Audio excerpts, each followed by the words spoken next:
here. I'll go ahead and admit everybody. Why don't you jump onto Facebook Live real quick? Greg, you're going to get a notification and just say, I don't know what it says. Got it, I think is what you have to say. Yeah. All right, here we come.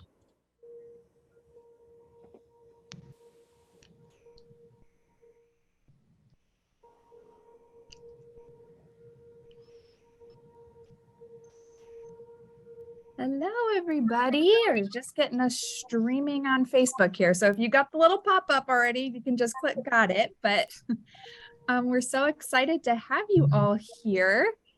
That we've all made it through a couple of dramatic days here with weather and all of that. And so we're excited to see you all here. Even got some faces popping up. That's fun.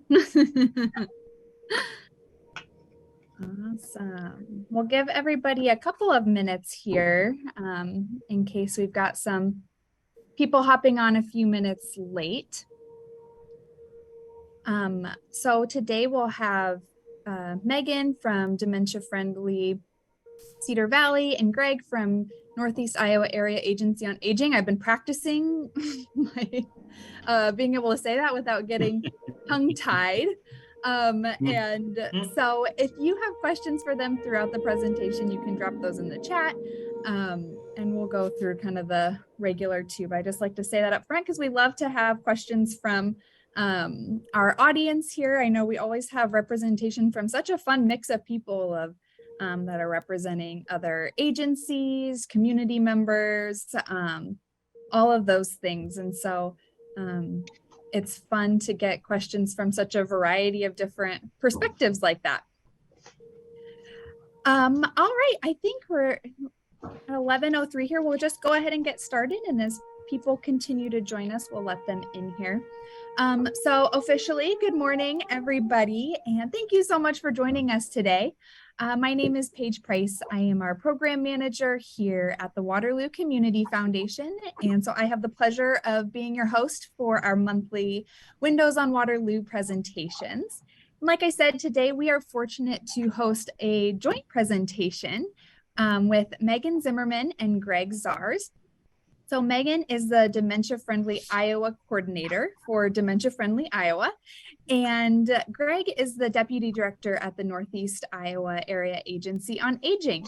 And so they will be presenting about the resources and the services that are available to our community through their respective organizations. So they'll both present a little bit and then we will have some time for Q&A at the end. So I told them we'll just have them both present and then we'll do Q&A for both. So if you have questions come up throughout the presentation, feel free to drop those into the chat and we will get to them at the end. And with that, I will turn things over to Megan and Greg. Welcome, guys. Thank you for having us. Thank you very much. I'll go ahead and just start, talk a little about the agency. Thank you very much, Paige. Thank you to the Community Foundation, Waterloo Community Foundation for giving us an audience to share about Dementia Friendly and the agency. I just love talking about what we do and how we're looking to help people here in Iowa, in Northeast Iowa specifically. Does everything look okay here on the, does everybody see my PowerPoint? Okay, great. Let's see. So first I'll just talk really quick. I'll just kind of do spend about 20 minutes, just an overview of the agency and kind of what we do and how we help. And then Megan will talk specifically about Dementia Friends, which will be much better than what I do, but I'm excited to speak here. So first, our mission is to help older persons respond to their evolving needs and choices. Really what that comes down to when I'm talking to folks is we really want people to be independent for as long as they can be in the least restrictive setting they can be. So we're looking to help people. So just kind of asking, or for you all, think of folks in your lives who are a little older, who are living alone, who, or maybe not living alone, but they're doing okay. They definitely don't need a nursing home. They definitely don't need assisted living, but they need some help, maybe more than what kids and grandkids and friends and family can provide. And that's where we really want to help folks, the caregivers, that support these people, and then just the folks themselves that are trying to live in their homes, because I mean, time and again, that's where people want to live, right? They want to be in their own home. They want their independence, and it makes a lot of sense financially. So that's what we're looking to do with the agency. That's our service area. We serve 18 counties in Northeast Iowa. There are 6 area agencies on aging in the state of Iowa. And every county in the United States is covered by an area agency on aging. So what we administer and the services we offer are primarily federally funded. It's from a federal grant or a federal statute actually called the Older Americans Act, and that's where a lot of the funding starts. So we receive federal funding, and that also helps, let's see, inform what services we provide. We also get some state funding to assist in those services, and then we go after local funds every year to show the value of what we're doing and to help folks. So we use a large variety of funding sources.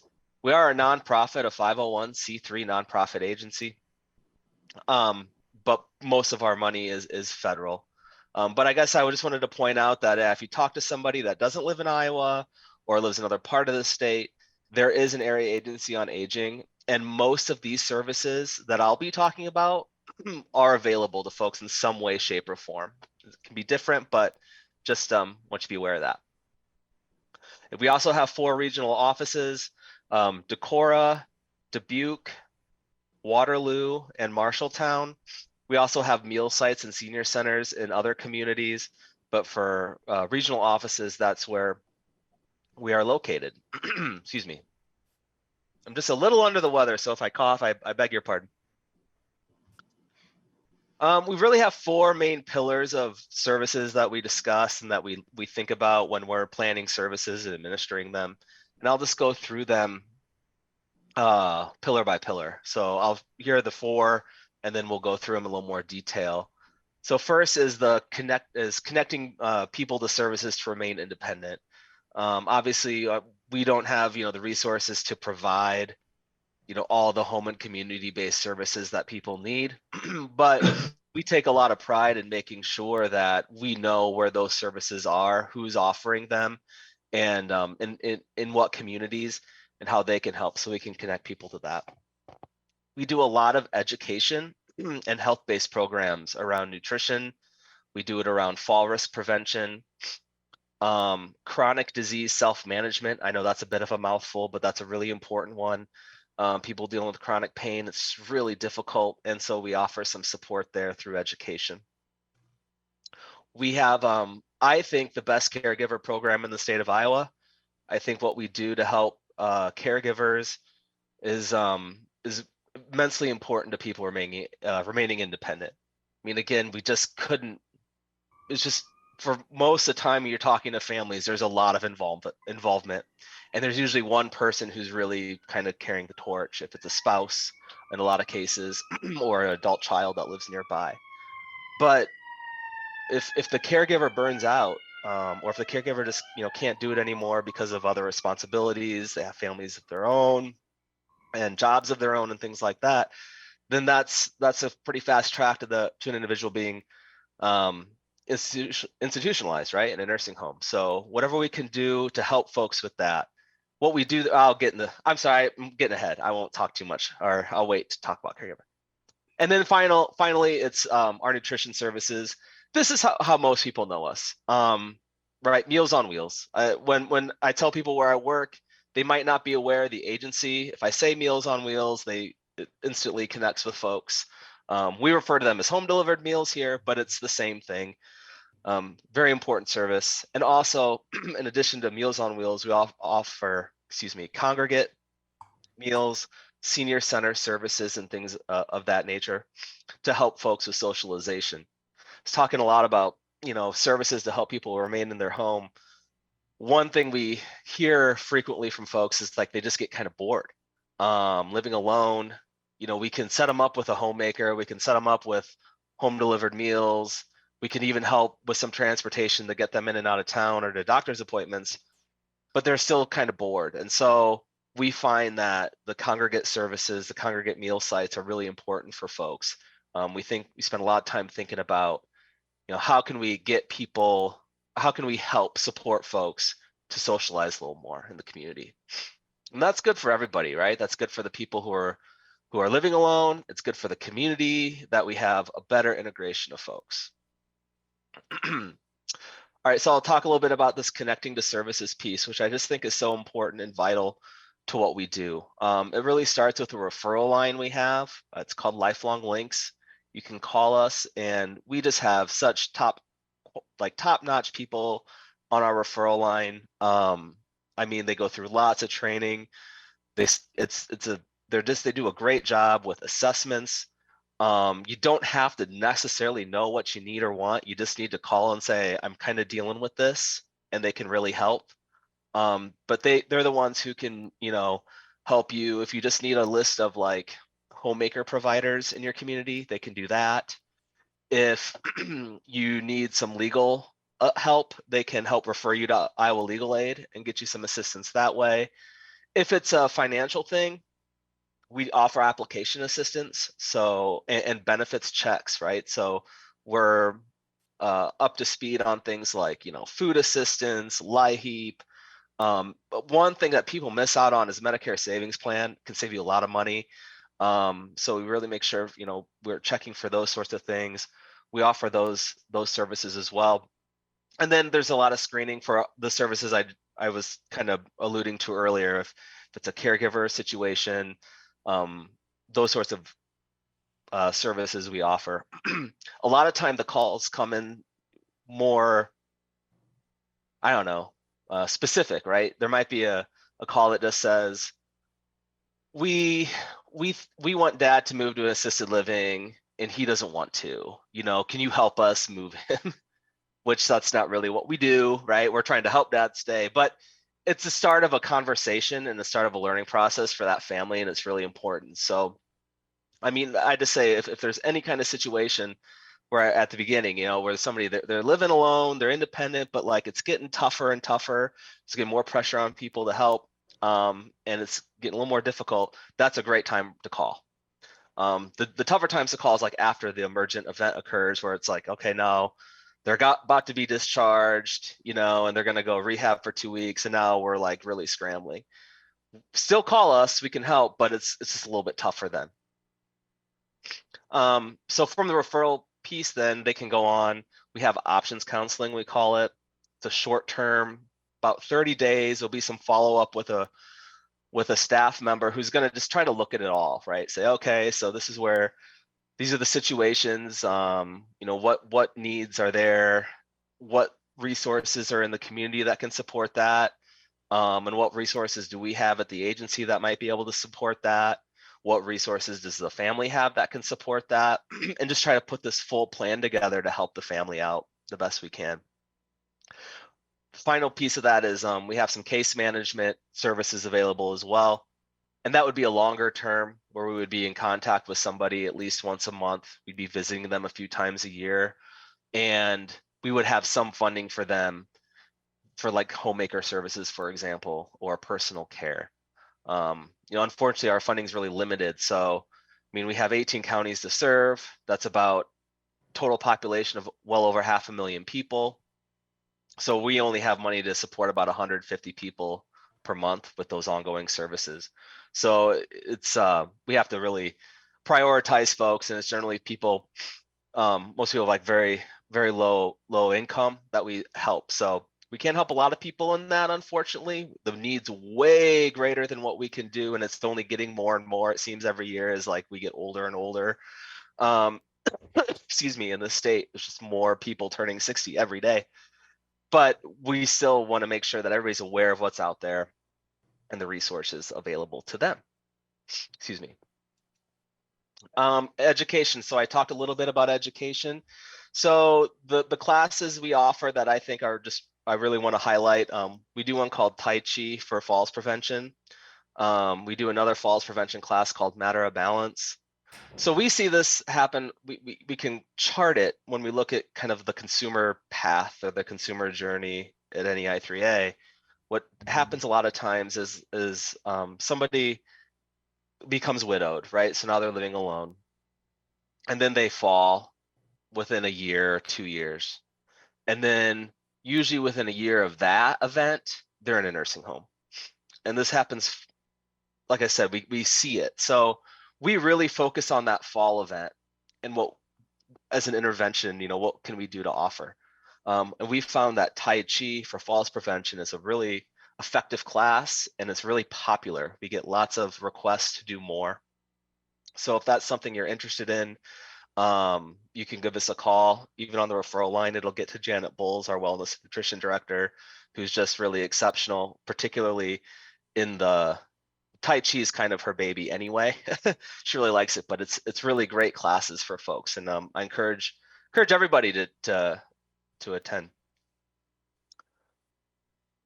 Okay, that's a little bit more of that. I beg your pardon. So the previous slide was about some of our elder abuse interventions. If you suspect abuse or like self-neglect is a big one, or financial exploitation of an older person, we can assist with services for that person.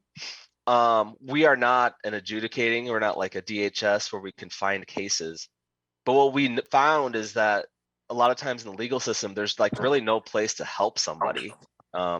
They will say, yes, this is founded and there's a case, or there's not a case, but you still have an individual here who's been, financially exploited and can't live in this situation and has no means to leave, for example. So we can help with that. We send out lots of letters and things to first responders, law enforcement, make sure other agencies are aware of that. That's usually where the referrals come from, or internally. But we also want to make the public aware that we do offer support in elder abuse situations. Excuse me. Okay, so caregiver. I have a couple minutes, so I want to talk about caregiver. A lot of what we provide in caregiver is similar. We do the information referral for folks if they call and is talking about, working with mom and dad, or whomever they're for their taking care. We will provide like a care plan, the options counseling piece, what's needed to help in this situation. We offer support groups for caregivers. We find this, or I should say that the caregivers have mentioned this, really meaningful and impactful for them to talk to other people. Caring for a loved one is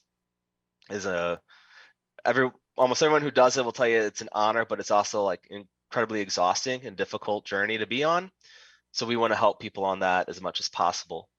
We also support people with some respite services.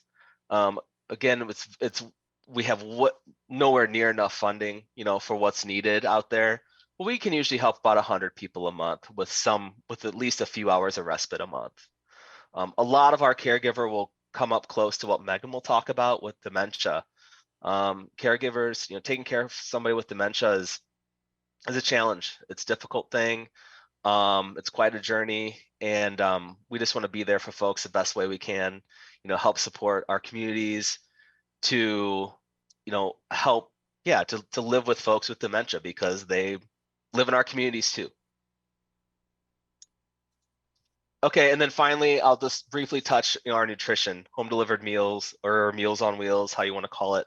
We do offer home delivered meals to every residence, or I should say they're available to every address, either through like a daily route with a volunteer, or we also do some what I would say like drop shipped meals. So people might get a box of meals every 2 weeks or something like that they would put in the refrigerator and then heat up in the microwave.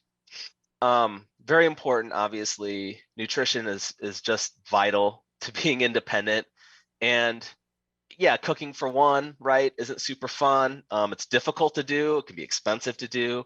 So, and a lot of people, when they we have calls where people are just like, I've never really made dinner before. They were recently widowed, never had to turn the oven on necessarily.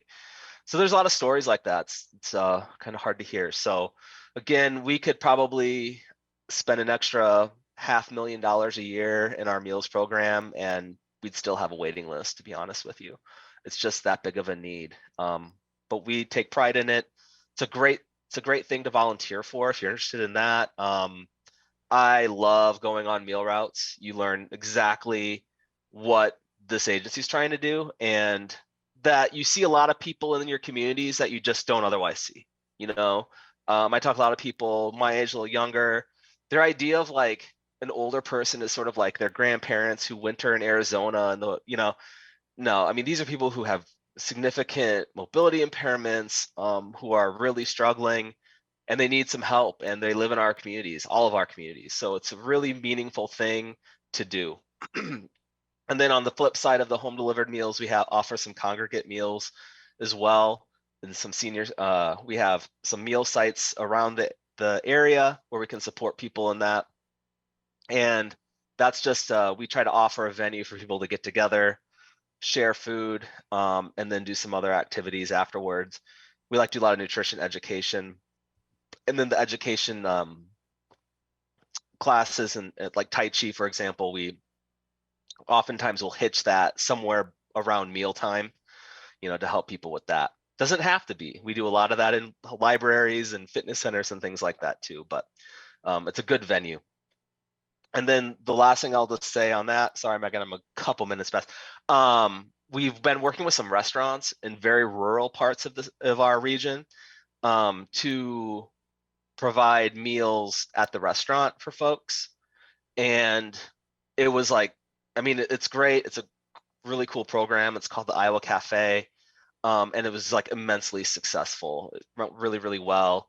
So at this point, we're unfortunately not adding any partners, and we're not issuing new scan cards for consumers at this point. But that's sort of the future is, how can we maybe work with that to offer those services to the people? Because what we've noticed is a lot of older people over 60, maybe not over 75, but definitely over 60. A lot of them are still working. So this whole show up at 11 a.m. for your meal thing doesn't work very well for them. This offers a lot more flexibility. It offers just, more choice for them, right? There's usually a menu of 3 to 5 items rather than you get what you get, which is sort of the model as it's always been.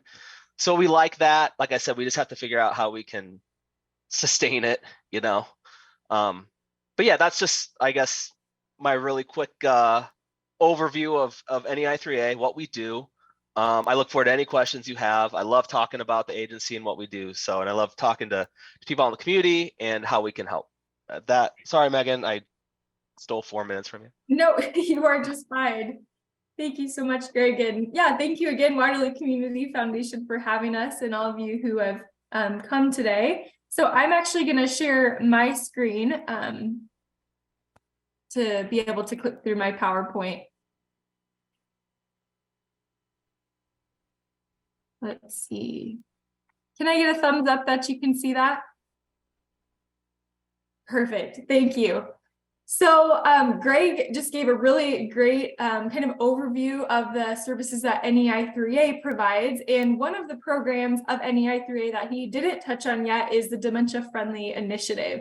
And the Dementia Friendly Initiative is a statewide program. We're not just serving the 18 counties, but we are serving the whole state of Iowa. And that's kind of unique about the Dementia Friendly program within NEI3A.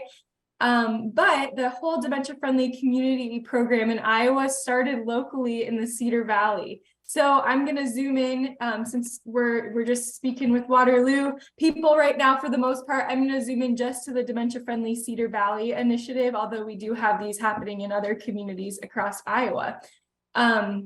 So the Dementia Friendly Community Initiative in Iowa, again, started in Cedar Valley back in about 2018. There were some stakeholders that started getting together and saying we need to meet these needs and kind of the gaps that we see when serving people living with dementia in the Cedar Valley. And so that's where the idea of Dementia Friendly Cedar Valley came from. It was the first dementia friendly community officially recognized in Iowa, and has just been growing and gaining a lot of momentum and a lot of support in the community since 2018.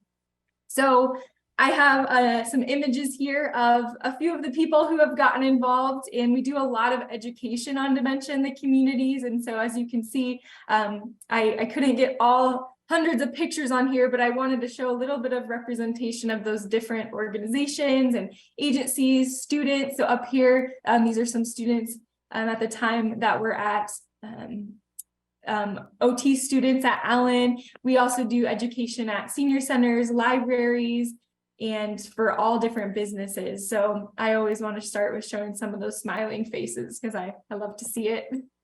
And what we always include in all of our presentations before we go too far into the weeds is talking about what dementia is and busting those myths, because part of what really motivated us to start this initiative in the first place is because we know there's a lack of awareness of dementia and kind of a lack of understanding and a lot of myths. So I want to bust a few myths before moving forward. And maybe some of you already know all of these. For some of you, maybe this is new information. So the first myth we see a lot is Alzheimer's and dementia mean the same thing. But I'm here to tell you that Alzheimer's is just one form of dementia. Dementia is a term for a set of symptoms, and those symptoms can include memory loss and many others, such as hallucinations, changes in the way a person perceives their environment, changes in their senses. And so that's that set of symptoms that we call dementia. And then Alzheimer's is just one disease causing those symptoms. There are many other diseases like vascular dementia, frontotemporal degeneration, Lewy body dementia, and you might have heard of frontotemporal dementia recently because of the Bruce Willis diagnosis that's been talked about a lot. Another myth we see is that dementia mostly means memory loss, and certainly it does contribute to memory loss, but lots of other symptoms, as I mentioned. And so I think this is a big key misconception that we're trying to correct in the community, because dementia can even impact a person's gait and how they walk, because as dementia impacts the brain, it starts to impact really all parts of a person's life. Another myth is that dementia only affects older adults. There are many people younger than 60 that have dementia. In fact, people in their 30s, 40s can develop dementia. Age is the biggest risk factor, but we're still seeing this in people that are younger than 60 years old. Another myth, people will say dementia is rare. It doesn't impact many people locally. And what we know is that just in Black Hawk County alone, there are over 2,600 people living with dementia. So that's quite a few people, and there's not a look to dementia. So many people we might be interacting with, we don't know if they have dementia for sure. We might be serving people in our jobs and things that we don't realize have dementia because there's not a look to it. It's a hidden disability, and it's of course somewhat rare, but 2,600 plus in Black Hawk County is a lot of people affected by this. And that's likely underreported too. Another myth is that most people living with dementia live in a nursing home or memory care. Greg kind of alluded to this, but actually many people, if not the majority of people with dementia, are living in the community. They're living in their own homes or apartments, and they're going to all the places that everyone else does. To the library, to the gym, to their bank, to their faith-based community, and they're part of the community. And people with dementia are not just living in nursing homes and memory care. We also hear a lot that there's no support available for someone with dementia, or that those supports are hard to find. And we know that there are gaps. That's why we started Dementia Friendly Cedar Valley. But part of what we do is trying to raise awareness of what organizations and what groups and social programs are out there to support people with dementia, and then addressing gaps when we see them. So I'll talk about some of those supports in the next 15 minutes or so. And then finally, we hear a lot, I don't know someone with dementia personally, so I can't help. And that's what this is all about, is that everyone and anyone can help, no matter if you know someone with dementia personally, because we use the term a lot that it takes a village to make sure people with dementia are involved and thriving in a community. And so by increasing your understanding of dementia and being prepared for when you do cross paths with a person with dementia, that can really help. Because if you don't know someone with dementia now, it's likely that you may have someone later in your personal circle, maybe family or friends, or someone, just a neighbor that you will be interacting with dementia. So we can all help to build a dementia-friendly Cedar Valley, and I'm going to share how. So as far as what is a dementia-friendly community then? How do we define this? Well, it's a community-wide approach to change in public education about dementia. And these local initiatives are based off of the nationwide network of Dementia Friendly America. And so these grassroots movements of dementia-friendly communities are meant to be sustained by the local community and made up of action team member volunteers that are part of the community and addressing the existing gaps and strengths. So as you can see in this image on that upper right-hand corner, that's the model of a dementia-friendly community. It's involving multiple sectors because, as I just talked about, people living with dementia deserve and need access to all of those sectors in the community. And so on our action team that builds the dementia-friendly community and really is the core of the initiative should have representation from several of these sectors. And then ideally, I think this is a really special part about the initiative is that people with dementia and family caregivers who are really the experts on all of this should definitely drive and be involved in the initiative. So we have people living with dementia and caregivers, past and current, on our action team that give input on action objectives. So as I mentioned, Cedar Valley was the first to be recognized and go through the process of building an action team and applying to Dementia Friendly America. And since then, we've launched 4 others that are there on that map. So Maquoketa, Vinton, Dubuque, and Johnson County are also recognized as dementia-friendly communities. So another major part of what we're doing, I guess, as actions now in the community for dementia-friendly Cedar Valley, one major one is Dementia Friends sessions. And Dementia Friends sessions are 1 hour of education. You learn basics of dementia, how to recognize signs, communication strategies, and we ask people to choose an action that they can do to serve people living with dementia in their community. So that can be as simple as helping someone they know with dementia find a resource, or just changing their language around dementia. So taking away that negative stigma and saying living with dementia instead of suffering with dementia. So our Dementia Friend sessions, we're offering about 10 or so a month in the Cedar Valley. And we try to offer as often as possible a public one open just to anyone. So we just had one at the Waterloo Public Library last month, but we're working on getting some more scheduled soon. So we have virtual or in-person sessions, and you can check those out on our Facebook page or at dementiafriendlyiowa.org. And a plug, if you're interested in volunteering and presenting these sessions in the community, then that's a good opportunity to become a champion volunteer. Another way we're having people get involved in educating community is by offering dementia-friendly business and organization trainings. So this picture is Radiance Chiropractic in Cedar Valley or Cedar Falls, but we've actually done these trainings with over 30 businesses and organizations. They receive a decal to put on their storefront as long as at least half of their staff attends, and we specify the training to that sector. So we give them specific recommendations. So if it's a hair salon, for example, we talk about how mirrors can be really confusing to a person with dementia. So we suggest covering it up or turning them around to avoid that distraction or agitation. So that's just one way we specify to a specific sector. And this is a list, I'm missing a few logos, but this is a list of those businesses and organizations that have done that training with their staff and been recognized. So we're really happy to see such a variety. From real estate agencies to financial institutions to dentists.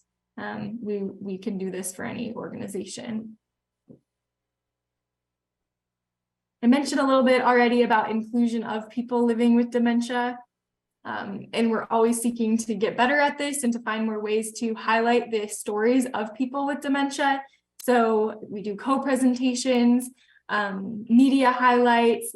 This is Lori in the middle. She's one of our action team members, and she recorded some promotional ads on the radio to share about dementia-friendly efforts. So that's really, really important to us. There's a video, I'm gonna I'm going to skip it for lack of time, but it's on YouTube if you search Dementia Friendly Iowa. And this is a video of Kevin Dill, who many of you might know him. He was a really super impactful person in the Cedar Valley, former director of the Black Hawk County VA, and now he is living with Lewy body dementia. He's been a part of the initiative and moving it forward. And we often share his videos giving insight on dementia. So I'd be happy to drop that in the chat after if you'd like to view that. One of our other priorities is helping be a catalyst for dementia programming in the Cedar Valley and helping promote that. So one of them that I want to highlight here is the Friends Memory Cafe at Hartman Reserve Nature Center. And Hartman Reserve did a dementia friendly organization training with us and then realized they wanted to do more, and they wanted to launch an opportunity for people living with dementia to gather and just have fun together and just get to experience nature-related activities. And so we got to be a part of some of that initial planning and have just seen them take off and have a really great attendance and really fill that gap of we didn't have a memory cafe in Cedar Valley before. And so that's one that I want to highlight. But we also have a full list of dementia-related social programming and support groups on our website, or I'm happy to get that to you if you email me, and we definitely seek to support and promote those groups. Dementia can be a really isolating experience, and so that's part of why we think it's so important to provide these opportunities. Another part of the initiative, we've partnered with libraries, specifically Waterloo Public Library.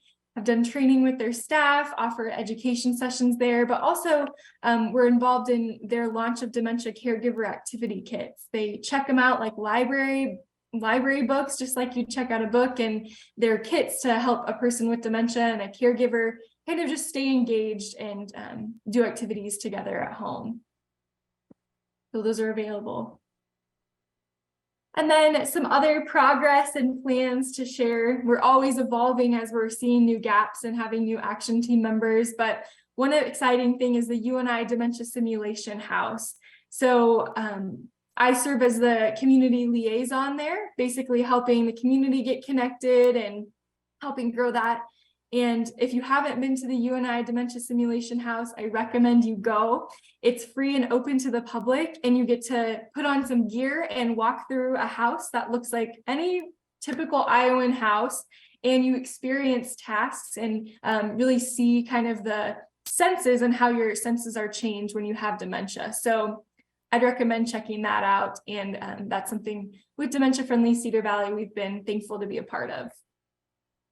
We've also connected with local medical centers and referral systems. One thing we hear a lot is that people are diagnosed with dementia and then feel like they weren't provided resources or don't know where to go and feel just a little lost and lonely after diagnosis.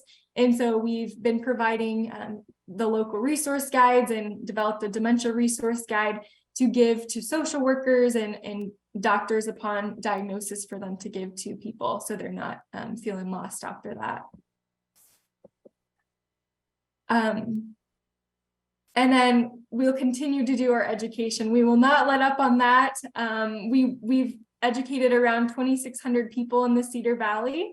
And what I love about that number is that matches the number of people living with dementia that are estimated to be in Black Hawk County. So we've crossed that benchmark, I guess, but we're continuing to do that, and we won't stop.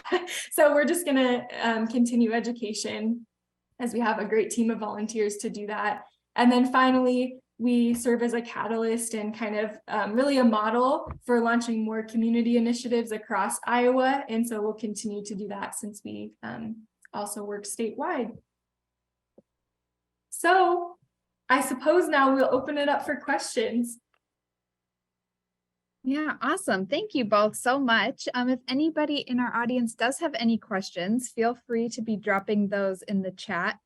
I have a couple that came up for me throughout your presentation too, so I'll maybe just start, and then if anybody else has any, they can drop those in while you answer my questions. But curious, for both of you really, as you think about our community here, what are the biggest gaps that you still see in our community for the people that you serve? Or even like Megan, you talked about the sectors. Like, are there certain sectors in our community that are still especially challenging for the people that you're serving? Yeah, I can take that first, Greg, if you want. Sure. Yeah.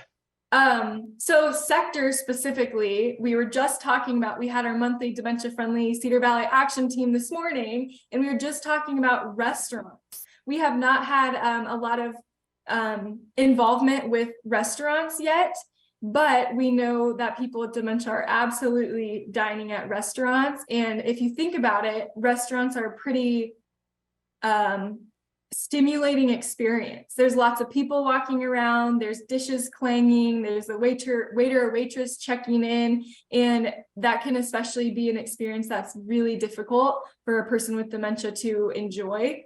And so there are models out there of restaurants that have set aside a specific area that's quieter and implemented ways to really better serve people with dementia, but we just haven't done a lot of that or had interest in that, I guess, in Cedar Valley yet. So that's one sector I'd like to focus on more.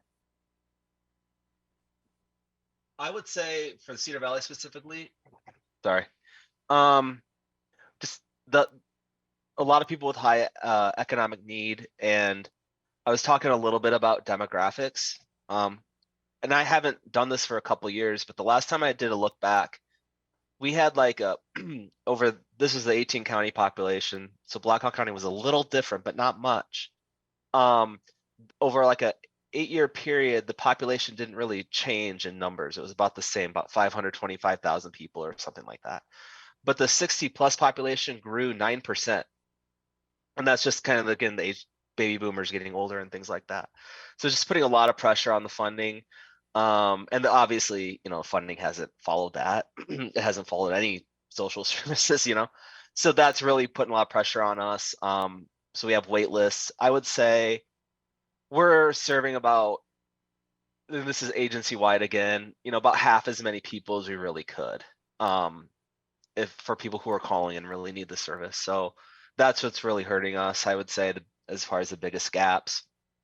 And then that just, again, it kind of, with that home delivered meal being like sort of frankly, like our flagship service. So we really try to fund that the best we can, but then it puts pressure on the other services as well.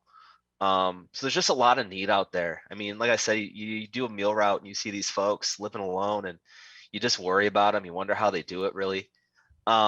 So that I would say is the biggest gap, frankly. I hate to use the funding, like the cheap answers, like, oh, we don't have enough money. But it's really come to forefront in the last couple of years. And yeah, we've just had to say no a lot more than we used to. So that's really, I would say, the biggest gap here. Yeah, well, and that makes sense too, as you talk about the more people in that population you're serving. I mean, it makes sense that you have to start getting a little more creative, I guess, with how you can continue to serve people and do it well. Is there a need right now for volunteer meal delivery people or other volunteer opportunities that are high need for you guys right now? Our nutrition staff do a great job filling our meal routes with volunteers. But of course, I mean, if there's any interest in Waterloo specifically or Cedar Falls, Elise Bovey, the Cedar Falls person would be happy that call, and we can get that set up. Yeah, some of the other volunteer opportunities, we don't have anything like real set up. I'd say home delivered meals has been the big one. Yeah, I think, we'd love to try to do some things. Some communities will do things like spring cleanup, or, we'll have like some one-off situations where maybe a group will help a few addresses in town for spring or fall cleanup, as an example. But the big one where we're really looking for help is on home delivered meals. Awesome. We do have a question in the chat here. If there is a history of dementia in the family, are there any preventative measures that someone could take? So physical or mental exercises, diet or supplements, any thoughts on some of those preventative measures? Yeah, that's a good question. So yeah, you brought up a great point. There are basically 3 non-modifiable risk factors for dementia. So family history is one, age is another, and then Down syndrome is the third. So there are other risk factors though for dementia that are modifiable. So they can be potentially focused on to prevent dementia or at least reduce the risk of dementia. So I'm going to drop a link in the chat that has some information about dementia risk reduction. But in general, we talk a lot about anything that keeps the heart healthy, also keeps the brain healthy. So regular exercise, diet, like you mentioned, proper sleep, social interaction. So really any of those things that we know are habits that keep us healthy can help reduce the risk of dementia. So I'll put that link in the chat. Awesome. Thank you. I'm curious for both of you, if there was just like one thing, so me just as like a general community member that maybe isn't specifically caregiving for somebody. I know that there are probably people like in front of me in the Walmart line who are, like I know that there are people around me that are dealing with some of these challenges that you guys have talked about. What's like the one thing that you would like, piece of advice or hopeful hint or what, like for just a general community member that wants to make sure that I'm being kind and helpful to people, but I'm not necessarily involved in it day to day. Does that make sense? What's kind of your one big tip for just the general community member? Maybe that's the shorter way to say that. I kind of word vomited all over that, but No, that's a great question, Paige. And I like to say this to everyone too, whenever I can, because as I was saying, like the funding we get, there's just no way it can help fill the gaps. So whatever's just in your local area, right? I mean, local neighborhood. Is there a neighbor who could use coffee in the afternoon? Is there somebody you go to church with that maybe, driving a car is starting to be a problem for them? You can help them out.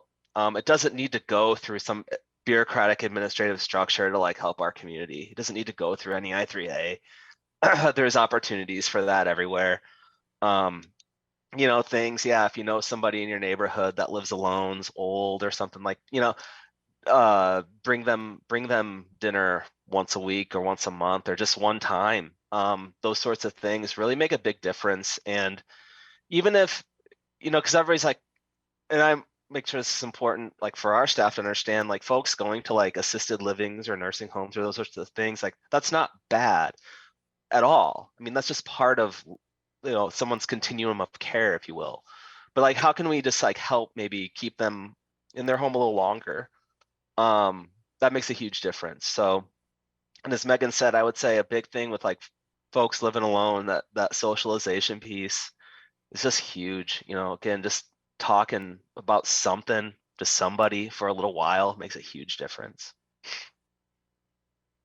Yeah, that's similar to what I was going to say too, specific to dementia.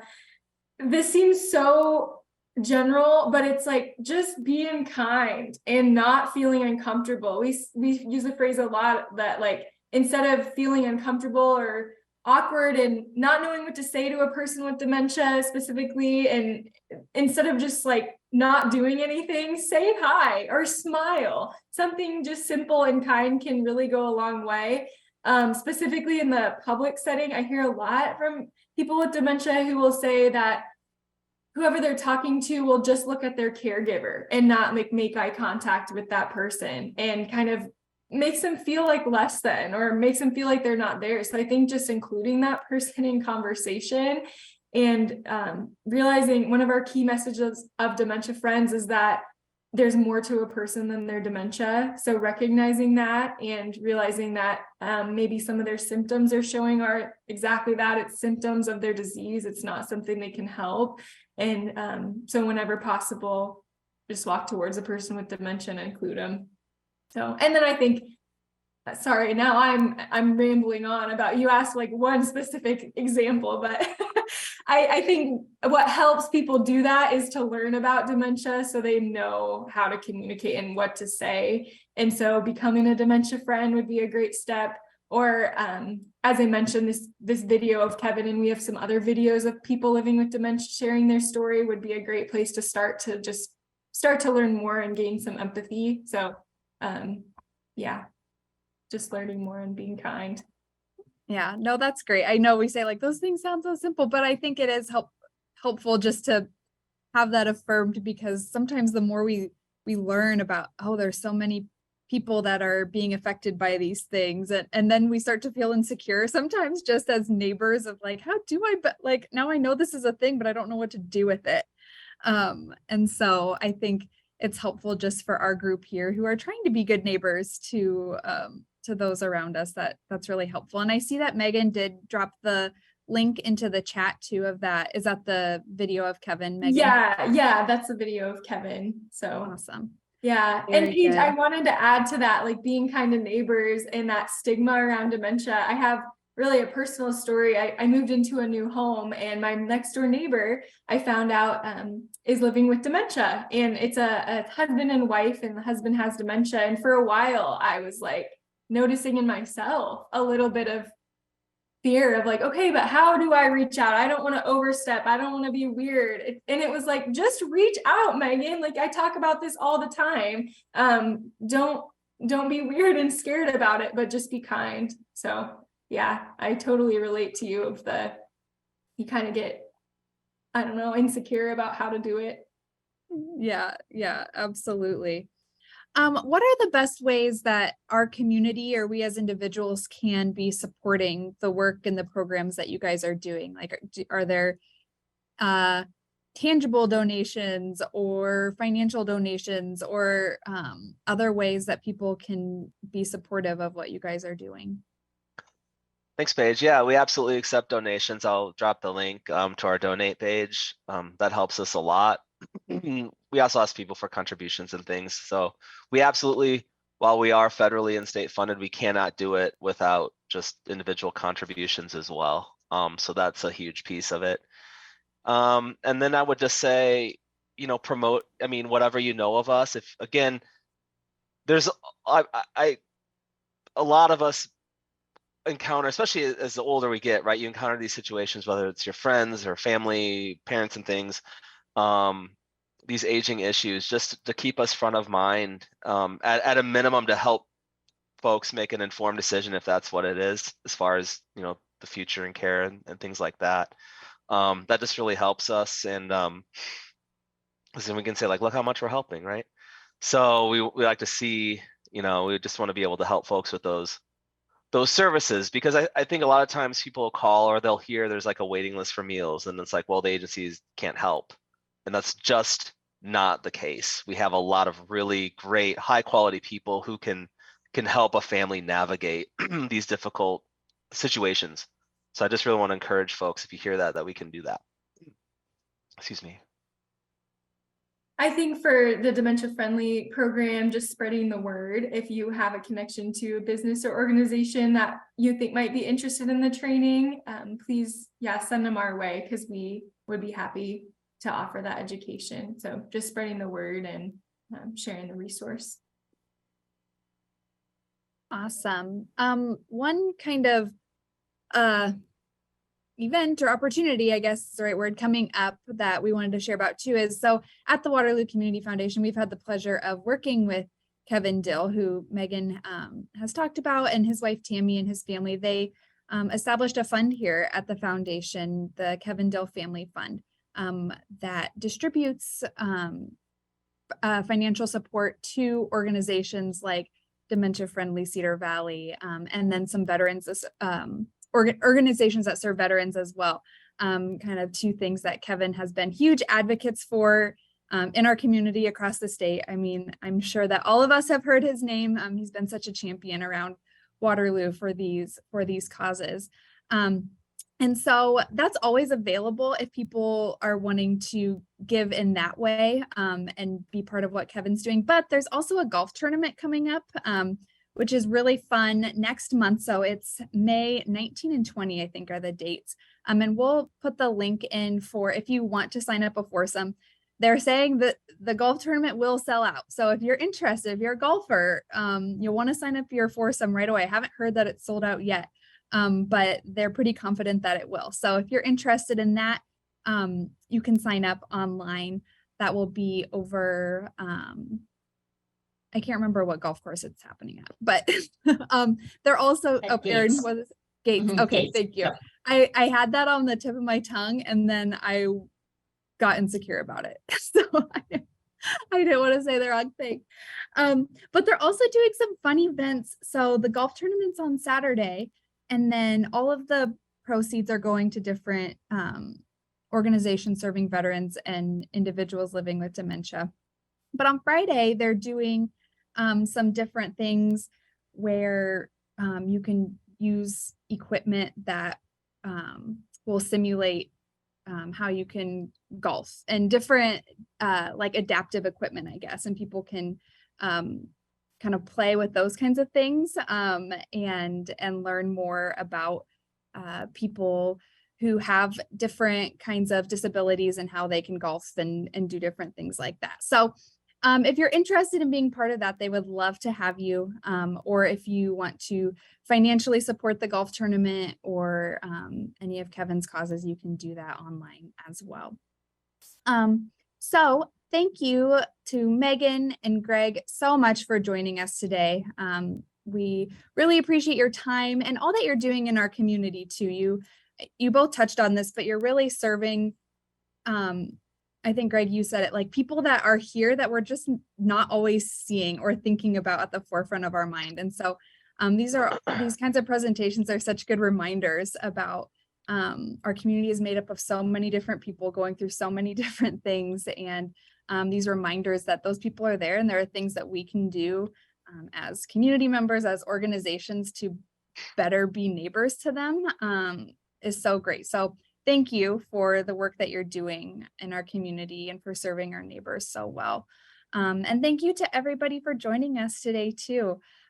We will send out the recording of this presentation. So if you have others you would like to share it with, you can do that. Or if you'd like to watch again, that's great too. So we will post these on our social media pages and then email out the link as well. So our next presentation, we do this every month on the first Wednesday of the month at 11.